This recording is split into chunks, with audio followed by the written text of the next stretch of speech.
శ్రీపాదం గారి యొక్క సహోదరి శాంత సుధాకర్ గారు మన మధ్యలో ఉన్నారు. వారు బైబిల్ ప్రొఫెసర్ గారు కనుక వారు కూడా అమ్మగారిని గురించిన కొన్ని విషయాలు తెలియచేయవలసిందిగా ఆహ్వానిస్తున్నాం. చాలామంది స్త్రీలు పతివ్రత ధర్మం అనుసరించి ఉన్నారు, కానీ వారందరినీ నీవు మించిన దానవు. ప్రభువు తన వధూ సంఘాన్ని గురించి వివరించిన మాట, సంధ్యారాగము చూపట్టుచు చంద్రబింబం అంత అందము గలదై సూర్యుని అంత స్వచ్ఛమును కళలను గలదయ్యున్న వ్యూహిత సైన్య సమభీకర రూపిణియగు ఈమె ఎవరు? ఆమె సంఘవధువు, పెండ్లి కుమార్తె. మనందరి ప్రియమైనటువంటి అమ్మ, ఆధ్యాత్మిక తల్లి ప్రమీల సెల్వరాజ్ అమ్మగారు. అమ్మ ఎప్పుడు మాట్లాడినా పెండ్లి కుమార్తె గురించి మాట్లాడకుండా అమ్మ ప్రసంగము ముగియదు. అమ్మను చూస్తే ఒక్క మాటలో వివరించాలంటే గుర్తొచ్చేది పెండ్లి కుమార్తె సంఘం, వధువు. పరమందలి ప్రభు ద్వారా ఎన్నుకొనబడి, ఏర్పాటు చేయబడి, ప్రత్యేకించబడి, ప్రతిష్ఠించబడి, ప్రదానం చేయబడి, పరిచర్యలో ఘనంగా వాడబడి, పరిచర్యలోని చివరి దినాల్లో మనందరికీ మరుగు చేయబడి, ఒక ప్రత్యేకమైనటువంటి శ్రమల కాలంలో 7 సంవత్సరాలు యాకోబు శ్రమల కాలం అని బైబిల్లో ఉంది. శ్రమల మార్గంలో నుంచి దాటుకొని మహిమలోకానికి వెళ్ళినటువంటి మన ప్రియమైనటువంటి తల్లి అమ్మగారి జీవితాన్ని జ్ఞాపకం చేసుకుంటూ, ఆమె ఆధ్యాత్మికమైనటువంటి వారసత్వాన్ని తలపోసుకుంటూ, వధువు సంఘంగా ఉన్నటువంటి మనం ఎలా సిద్ధపడుతున్నామో ఒకసారి పరీక్ష చేసుకోవటానికి దేవుడు అనుగ్రహించినటువంటి సమయాన్ని బట్టి కిరణ్ బాబాయ్ గారు మరి మిషన్ అధికారులు నాకు ఇచ్చినటువంటి ఈ సమయాన్ని బట్టి దేవునికి వారికి కృతజ్ఞతలు తెలియజేస్తూ ఉన్నాను. అమ్మతో నా సహవాసం, పరిచయం, ప్రయాణం 40 సంవత్సరాల పైనే. అయితే అమ్మ 77 సంవత్సరాల జీవితంలో మిగిలిన చివరి అంటే 7 సంవత్సరాలు చాలా ప్రత్యేకమైన ప్రయాణం. శ్రమల ప్రయాణం, ఆకోరులోయ ప్రయాణం, బాకాలోయ ప్రయాణం. ఈ ప్రయాణం అమ్మకు మాత్రమే కాదు, బేతేలు గృహం అంతటికీ కూడా, బేతేలు గృహ వాసులందరికీ కూడా చాలా కష్టమైనటువంటి ప్రయాణమే. ఈ ప్రయాణంలో అమ్మతో కలిసి మరి అలాగే మన డాక్టర్ గారితో కొన్నిసార్లు కలవటము, అమ్మతో కలిసి కొద్ది కాలం కొన్ని దూరాలు ప్రయాణం చేయటానికి దేవుడు నాకు ఇచ్చినటువంటి అవకాశాన్ని బట్టి ఈ 7 సంవత్సరాల అమ్మ శ్రమల కాల ప్రయాణంలో దేవుడు నాకు ఇచ్చినటువంటి ప్రత్యక్షత, దేవుడు నా ఎడల చూపించినటువంటి ఆ శ్రమని అర్థం చేసుకోవటానికి వాటి విషయాల్లో నుంచే మీతో ముచ్చటించాలి అని నేను ఆశపడతా ఉన్నాను. ఒక బైబిల్ కాలేజ్ ప్రొఫెసర్గా, ఒక థియాలజియన్గా అమ్మ అనుభవించినటువంటి సఫరింగ్ నాకు ఒక మిస్టరీగా ఉండేది. చాలాసార్లు సిలువ దగ్గర నిలవబడి సిలువ చెంత ఉన్న స్త్రీలు బిక్కముఖం వేసుకొని సిలువ మీద వేలాడుతున్నటువంటి యేసయ్యను చూసి, మరి ముఖ్యంగా ఆయన తల్లి, ఇదేంటి నా కుమారుడు ఇంత అవమానకరమైన పరిస్థితుల్లో ఈ శ్రమను అనుభవించడం ఏంటి అని చెప్పేసి అర్థం కాకుండా సిలువ దగ్గర వేధిస్తున్నటువంటి ఆ స్త్రీలు ఉన్నారే, ఈ 7 సంవత్సరాల్లో నేను కూడా అదేవిధంగా అమ్మతో కలిసి చేసినటువంటి ప్రయాణంలో అమ్మ శ్రమను గురించి చాలా రకాలుగా ఆలోచించాను, ప్రార్థించాను, కన్నీరు గార్చాను, దేవుణ్ణి అడిగాను. 217వ సంవత్సరం ఆగస్టు నెల అమ్మయ్య 70వ పుట్టినరోజు సెలబ్రేట్ చేసుకోవటానికి కుమార్తె హనీ పాప దగ్గరికి వెళ్ళారు. నేను కూడా ఆ సమయంలో అమెరికాలోనే ఉన్నాను. అమ్మ వెస్ట్ కోస్ట్లో ఉన్నారు, నేను ఈస్ట్ కోస్ట్లో ఉన్నాను. ఆ తర్వాత అమ్మకు జరిగినటువంటి విషయం మీ అందరికీ తెలుసు. కన్నీరు గారుస్తూ ఉన్నాను, ప్రార్థన చేస్తూ ఉన్నాను. చిన్నమ్మ గారు రీనమ్మ గారికి టెక్స్ట్లు పంపిస్తున్నాను, హనీ పాపకు టెక్స్ట్లు పంపిస్తూ ఉన్నాను. ఒకరోజు బలంగా యోబు గ్రంథం 24-22 వచనంలో నుంచి దేవుడు నాతో మాట్లాడారు. ఏంటంటే, ఆయన తన బలము చేత బలవంతులను కాపాడుచున్నాడు, కొందరు ప్రాణమును గురించిన ఆశ విడిచినను వారు మరలా బాగుపడుదురు. ప్రాణమును గురించిన ఆశ విడిచినను వారు మరలా బాగుపడుదురు. అదే టెక్స్ట్ మెసేజ్ పంపించాను. ప్రాణాన్ని గురించినటువంటి ఆశ విడిచిన అమ్మ తప్పకుండా మరలా మనకి దేవుడు ఇస్తారు అని చెప్పేసి ఇచ్చారు. అమ్మని దేవుడు మరలా మనకి 7 సంవత్సరాలు ఇచ్చారు. కానీ దానికి మూల్యం అమ్మ చాలా తన జీవితంలో చెల్లించారు. బేతేలు గృహం కూడా చాలా చెల్లించారు. ఎందుకంటే అమ్మను ఇచ్చారు, అపోలో హాస్పిటల్కి తీసుకొని రావటం జరిగింది. చిన్నబాబు గారి ఆధ్వర్యంలో ఒక ప్రత్యేకమైన సర్జరీ జరిగింది. డాక్టర్స్ అడిగారు, అమ్మ కావాలా కాళ్ళు కావాలా అని బాబాయ్ గారిని. అమ్మే కావాలన్నారు. ఎందుకంటే అది ప్రాఫిటిక్ అనుకుంటున్నాను నేను. ఎందుకు ప్రాఫిటిక్కో దాన్ని కూడా వివరిస్తాను. అమ్మ కావాలి అన్నారు. సర్జరీ జరిగింది. సర్జరీ అయిపోయిన తర్వాత అమ్మ రూమ్లో ఉన్నప్పుడు అమ్మ నన్ను ఒక ప్రశ్న వేశారు. అది గుండెలు చాలా లోతుగా వెళ్ళిపోయే ప్రశ్న. పాప నా కాళ్ళేవమ్మా అన్నారు. పాప నా కాళ్ళేవమ్మా అన్నారు. అమ్మతో నేను చెప్పాను, అమ్మ మీరు కాకాని తోటలో గంటలు వేల కొలది వందల కొలది గంటలు నిలవబడి అందరికీ ప్రార్థన చేసి మీ కాళ్ళు అలసిపోయినాయి అమ్మ. ఈ కాళ్ళు తీసివేసి మీకు నూతనమైనటువంటి పాదాలు దేవుడు ఇవ్వాలని సంకల్పించి ఈ పరిస్థితి గుండా మిమ్మల్ని తీసుకొని వెళ్ళారు. బాబయ్య గారు, కిరణ్ బాబు గారిని బాబయ్య గారు అని అంటారు, అమ్మగారు మాట్లాడతా కూడా సెలవరాజు గారు అయిన డాడీ అంటారు. బాబయ్య గారు మీకు అద్భుతమైనటువంటి లైట్ వెయిట్తో ఉన్నటువంటి లెగ్స్ తయారవుతున్నాయి అమ్మ. లండన్ నుంచి గొప్ప డాక్టర్ల బృందం వచ్చి మీకు వాటిని అరేంజ్ అయిపోతూ ఉన్నారమ్మా అని చెప్పాను. ఏ కుమారుడు తల్లికి అంతకంటే చేయరేమో అనుకుంటున్నాను నేను. అంతకంటే తల్లిని ప్రేమించినటువంటి ఒక కుమారుడు, యేసు ప్రేమించిన కుమారుడు అని చెప్పేసి యేసు ప్రేమించిన శిష్యుడని యోహాను గురించి వింటాము. తల్లిని అప్పగించిన కుమారుడని కూడా వింటాము. అద్భుతమైనగా ఈ 7 సంవత్సరాల ప్రయాణంలో అంబులెన్స్గా వెహికల్ మారటము, అమ్మగారి రూమ్ ఒక మినీ హాస్పిటల్ అవ్వటము, ఎన్ని హాస్పిటల్స్, ఎన్ని డాక్టర్ విజిటింగ్స్, ఎంత శ్రమ, ఎంత వేదన, అది మామూలుగా అర్థమయ్యే విషయాలేమి కావు. శ్రేష్టమైనటువంటి అద్భుతమైనటువంటి కుమారుణ్ణి అమ్మ కలిగి ఉండటం, ఆ కుమారుడు తల్లి ఎళ్ళ చూపించినటువంటి ఆ ప్రేమ, అది మీరందరూ కళ్ళారు చూశారు. నాకంటే కూడా మీకే ఎక్కువ తెలుసు అని అనుకుంటా ఉన్నాను. ఒక సందర్భంలో అమ్మగారికి లిక్విడ్స్ ఇవ్వటం లేదు, సాలిడ్ ఫుడ్ ఇవ్వటం లేదు, లిక్విడ్సే ఉన్నాయి. హాస్పిటల్కి వెళ్ళాను. చిన్నబాబు గారి వల్ల ఎప్పుడు వెళ్ళినా నాకు వెల్కమ్ ఉండేది, ఎవరు నన్ను అడ్డుపరిచేవారు కాదు. ఎవరిని అలౌ చేయటం లేదమ్మంటే లేదండి నేను వెళ్ళాల్సిందే అన్నాను. అమ్మ అపోలో హాస్పిటల్లో ఉన్నారు. చూడగానే గుర్తుపట్టి, అమ్మ ఆకలేస్తుందమ్మా, నాకు వీళ్ళు అన్నం పెట్టట్లేదమ్మా అన్నారు. ఒక్కసారి గుండె దుఃఖంతో నిండిపోయింది. కాకాని తోటలో వేల కొలది లక్షల కొలది మందికి పంచభక్ష పరిమాణాలతో అమ్మ భోజనం పెడితే అమ్మకి ఆకలేసింది. యేసయ్య అందరికీ జీవజలం ఇచ్చారు. చివరేమన్నారు, నేను దప్పికొంచున్నానమ్మా. నేను అమ్మతో అన్నాను, అమ్మ యేసయ్య అన్నారు కదమ్మా మీకు తెలియని ఆహారం నా దగ్గర ఉందని, మీకు తెలియని ఆహారంతోనే మీరు బ్రతుకుతున్నారు కదమ్మా, అలాగే మీరు జీవిస్తారమ్మా, ఈ ఆహారం మీకు ఎంత లేండమ్మా అంటే, అలా అంటావమ్మా, అలా అంటావా పాప, సరేనమ్మా.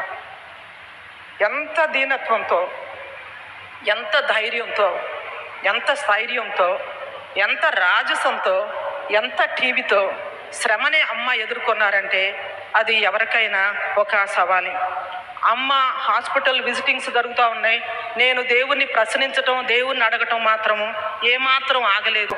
నేను దేవుని వాక్యాన్ని చదువుతూ ఉన్నప్పుడు అంతకుముందే ఎందుకో మరలా అమ్మని గుర్తు చేసుకొని ఏడుస్తా నేను ప్రార్థన చేస్తూ ఉన్నాను, ప్రశ్నిస్తూ ఉన్నాను.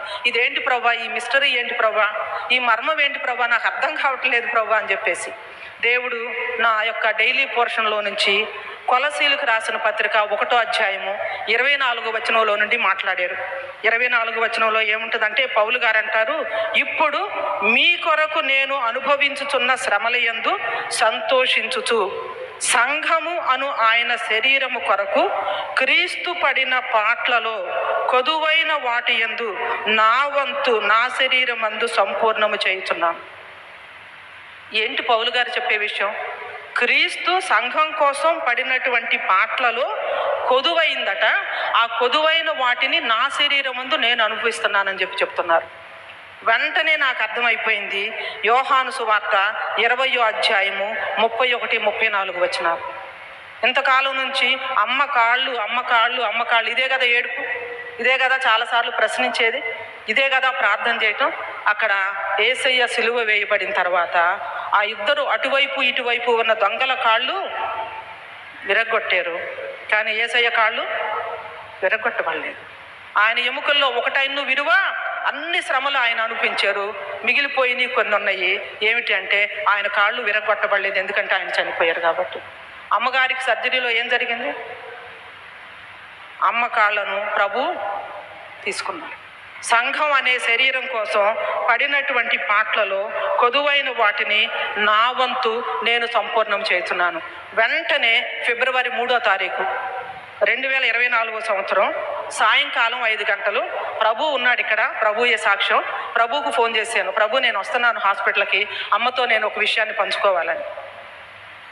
5ంటికే వెళ్తానన్నాను. ట్రాఫిక్ వల్ల హైదరాబాద్లో 5:30 గంటలకు వెళ్ళాను.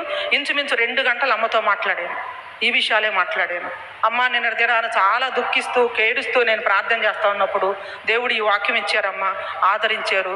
మీరు సంఘం అంతటికి రిప్రజెంటేటివ్గా, పెండ్లి కుమార్తె సంఘానికే మీరు ప్రతినిధిగా మా అందరి పక్షాన ఈ శ్రమ అనుభవిస్తున్నారు. ఇది మీ శ్రమ కాదమ్మా, మా శ్రమ. మా అందరి కోసం దేవుడు మీ జీవితంలో పెట్టినటువంటి శ్రమ. ఈ శ్రమని తట్టుకోగలిగిన సత్తా మీకే ఉంది, ధైర్యం మీకే ఉంది, స్థైర్యం మీకే ఉంది, ప్రేమ కూడా మీకే ఉంది. తండ్రి మిమ్మల్ని చాలా పరిణతి చెందిన మెచ్యూర్ డాటర్ లాగా చూస్తున్నారు కాబట్టి ఎంత శ్రమ మీకు ఇచ్చినా మీరు పల్లెత్తి ఏమీ మాట్లాడరని ఆయనకి తెలుసు కాబట్టి ఈ శ్రమ మీ జీవితంలో ఇచ్చారమ్మా. పౌలు గారు అన్నట్లుగా కొదువైన వాటిని నా శరీరం అందు నేను అనిపిస్తున్నట్లుగా మీ శరీరం అందు మీరు అనిపిస్తున్నారమ్మా అంటే ఒక్క మాటే మాట్లాడారు. అమ్మా అమ్మా అలా అంటావమ్మా, అలానా అమ్మా ఇది అన్నారు. ఇంకొక్క మాట కూడా అమ్మ దాని గురించి మాట్లాడలేదు. ఆ తర్వాత ఇంకా కరెక్ట్గా జూన్ నెల 12వ తారీఖు నేను, మా తమ్ముడు తర్వాత మాట్లాడతారు, మా తమ్ముడు భార్య అమ్మ దగ్గరికి బేతేలు గృహానికి వచ్చాం అమ్మను చూడాలని. నాకు తెలియదు, అది అద్భుతమైన సన్నివేశం. అమ్మని ముఖాముఖిగా చూడటం, డైరెక్ట్గా కలవటం, మాట్లాడటం ఇక అదే అవుతుందని నాకు అప్పట్లో తెలియదు.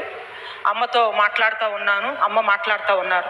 అమ్మ చైల్డ్హుడ్, అమ్మ గర్ల్హుడ్, అమ్మ ఉమెన్హుడ్, అమ్మ వైఫ్హుడ్, అమ్మ మదర్హుడ్, అమ్మగారి వివాహం, అయ్యగారితో జీవితం, ప్రయాణం, పరిచర్య, బాబాయ్ గారు వారి వివాహం, చాలా విషయాలు మాట్లాడుతూ ఉన్నారు. వెళ్ళిపోదామని ట్రైన్ చూసుకుంటున్నాను, ఇప్పుడు వెళ్ళాల్సిన అవసరం లేదమ్మా అన్నారు. నా ట్రైన్ వెళ్ళిపోయింది, తర్వాత ఇంకొకటి అది కూడా వెళ్ళిపోయింది. అమ్మతో మాట్లాడుతూనే ఉన్నాను. చాలా అద్భుతమైనటువంటి విషయాలన్నీ కూడా అమ్మ షేర్ చేస్తూ వచ్చారు. ఆ సమయంలో అమ్మను చూసినప్పుడు అమ్మ దేహం నుంచి దేవుని కాంతి, దేవుని యొక్క గ్లోరీ ఎంతగా ప్రకాశించిందంటే నాకు అసలు అది రూమ్లో ఉన్నట్లు లేదు. దేవుని సన్నిధిలో దేవుని ఎదుట నాకు ఎలా అనిపించిందంటే రూపాంతర పర్వతం మీద యేసయ్య, మోషే, ఏలియాలు ఉన్నారు, ఇంకో పక్కన యాకోబు, యోహాను, తర్వాత పేతురు వాళ్ళు ఉన్నారు. అక్కడ జరుగుతున్న కాన్వర్జేషన్స్ అన్నీ కూడా అద్భుతమైనటువంటి సన్నివేశం. అమ్మతో గడిపినటువంటి ఆ 2:30-3 గంటలు నాకు ఎలా ఉందంటే రూపాంతర పర్వతం మీద పేతురు, యాకోబు, యోహానులు దేవుని మహిమను ఎలా చూశారో అలాగే అమ్మ నోటు నుంచి వచ్చిన మాటలు, అమ్మ చెప్పినటువంటి విషయాలు అద్భుతమైనటువంటివిగా అనిపించింది. ఆ తర్వాత కరెక్ట్గా సంవత్సర క్రితం నేను అమ్మ దగ్గరికి హాస్పిటల్కి వెళ్ళినటువంటి అదే టైము, ఆ టైం దాటిన తర్వాత మెసేజ్ వచ్చింది, అమ్మ మహిమలోకానికి ప్రవేశించారని. ఇవన్నీ నా డైరీ తీసుకొచ్చి డైరీలో రాసుకున్న విషయాలే చెప్తున్నాను. రాసుకున్నాను, ఒక శకం అంతరించింది అని. పురుషుల గురించి అంటారు యుగ పురుషులని, కానీ స్త్రీల గురించి మాట్లాడితే అమ్మదొక యుగం, అమ్మదొక శకం. బైబిల్ మిషన్ చరిత్రలోనే కాదు, సంఘ చరిత్రలో కూడా ఇదొక గొప్ప అధ్యాయం. అమ్మ జీవితం, అమ్మ పరిచర్య, అమ్మ ఆధ్యాత్మికత, అమ్మ ప్రేమ, అమ్మ ధైర్యం, శ్రమలలో ఆమె టీవీగా నడుచుకుంటూ వెళ్ళిన విధానం. ఇక ఇంతకంటే పతివ్రతలు ఎవరుంటారండి? ఇంతకంటే పతివ్రత ధర్మాన్ని ఆచరించిన వాళ్ళు ఎవరుంటారు?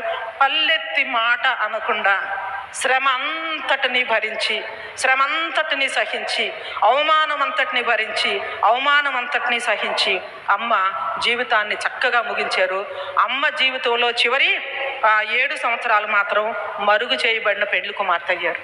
ఎందుకు మరుగు చేయబడ్డారంటే మెరుగులు దిద్దడానికి. అమ్మ మాట్లాడుతూ చివరగా అన్నారు, అమ్మ ఇంకా నలుగు పూర్తవలేదు అనుకుంటానమ్మ అన్నారు.